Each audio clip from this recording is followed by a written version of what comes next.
Here we are once again, my brothers and sisters, for another Living Hope Today study. I want to welcome you, say thank you for being on this journey with me, and get ready because today we are in Judges chapter 12. And you know, those Ephraimites, they just have some kind of problem. I don't know what their problem is, but some sort of inferiority complex or fear of being left out or something. But you remember the book of Judges is like a giant descending ladder that keeps getting worse and worse, from bad to worse to terrible. Well, we're on the descent today. You'll see what I mean in just a moment. When you get to Genesis chapter 12, verse 1, what do you see? The men of Ephraim called out their forces, crossed over to Zaphon, and said to Jephthah, you remember, Jephthah's just won a victory over the Ammonites. Why did you go to fight the Ammonites without calling us to go with you? We're going to burn down your house over your head. This isn't just please apologize. We're going to openly attack you. Israelite against Israelite, brother on brother, because you were left out of the battle.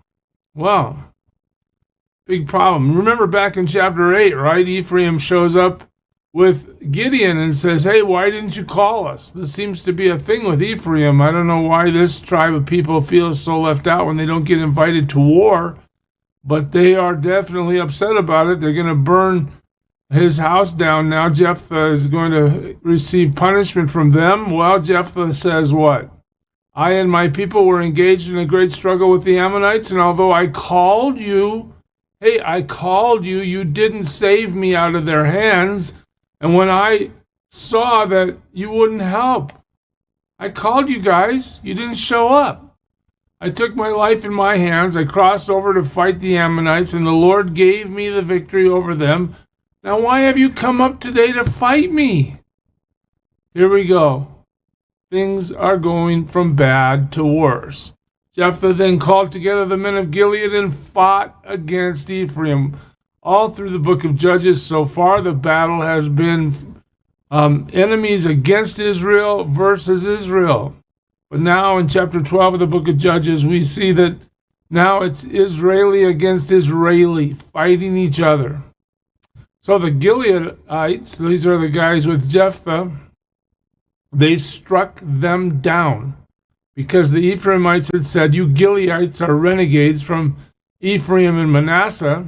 So there might be a clue as to why they don't like Jephthah. They don't feel like maybe they're wholesome enough, pure enough, in the line of purity like they should be because, you know, Jephthah's mom was a prostitute. And okay. Anyway, in the end, they fight. That's the point. The Gileadites captured the fords of the Jordan leading to Ephraim, and whenever a survivor of Ephraim said, let me cross over. Okay, now, here you go. The Gileadites, Jephthah and crew, they handle these Ephraimites without any big problem, but now they control who goes across the Jordan, right? So when a survivor came up to them and said, hey, let me cross over, the men of Gilead asked him, are you an Ephraimite? Well, you'd expect if you wanted to survive and save your life, you'd say, no, I'm not one of those guys. Let me cross over. So they had this system invented. They said, all right, say Shibboleth. Well, okay, if he said Sibboleth because he could not pronounce the word correctly, they seized him and killed him at the fords of the Jordan. Okay, so if you can't say it right, we know that because of your accent, you are an Ephraimite, and that means you get the death sentence. So it says here at the end, 42,000 Ephraimites were killed at that time. Just think of the bloodshed. 42,000 of your brothers die. Moses had to be turning over in his grave. I mean, it just has to be so horrible. 42,000 of your brothers are eliminated. Jephthah led Israel 6 years. Then Jephthah and the Gilead died, and was buried in a town in Gilead. So now we start to get these summation statements that talk about judges, okay? Jephthah, he exits the stage after 6 years in control. After him, Ibzan of Bethlehem led Israel. Okay, what do we know about Ibzan? Almost nothing is the answer to that. Here's verse 9. He had 30 sons and 30 daughters. Okay, now there is something about this guy that we do know that to me doesn't sound good. He gave his daughters away in marriage. Okay, well, that's fine. But wait, to those outside his clan. Okay, so now he's not building his tribe up. He's not staying within the boundaries of his own organization, so to speak.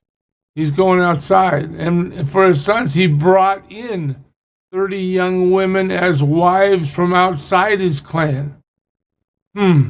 Okay, maybe that's going to lead to trouble, maybe not. But he shouldn't do that. Ibzan led Israel 7 years.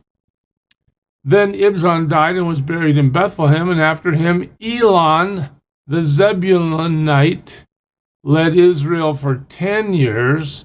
Then Elon died. Notice we're not really told anything about him. Then Elon died and was buried in Ahijalan in the land of Zebulun. Okay, we're just doing some historical bookkeeping here. After him, Abdon, son of Hillel, from Pirathon, led Israel. He had 40 sons and 30 grandsons who rode on 70 donkeys. I still haven't really gotten to the bottom of why the author wants to tell us how many donkeys are involved from time to time. But here we're told again, 70 donkeys. He led Israel 8 years. Then Abdon, son of Hillel, died and was buried at Pirathon in Ephraim in the hill country of the Amalekites. All right, so we've gone through a list. Well, we're almost through all the people in the book of Judges that are listed as judges. Okay, let me show you. Let's see, who have we seen so far? We saw Othniel. He was the first judge mentioned. Then Ehud. Then Deborah. You might also include Barak with Deborah, but the focus of the story really is on Deborah. Then we saw Gideon. Then we've just gone through this Jephthah and his escapades. I think I misspelled his name, sorry. And then the last major judge we'll see for the next 4 chapters of this book is Samson. We haven't got to him yet. But there's some minor guys who just sort of get honorable mention. You remember Shamgar and Tola and Jair and Ibzan and Elon and Abdon.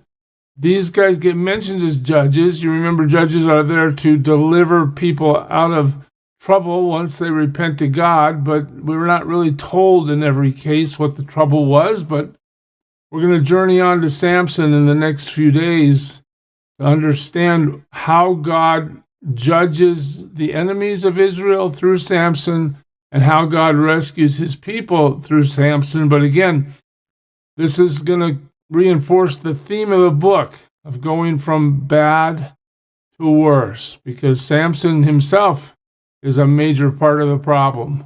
But we'll see that next time. God bless you, church. Serve him well today. Who is it who for sinners shed his blood, and now for cleansing all can plunge beneath that flood? It's Jesus.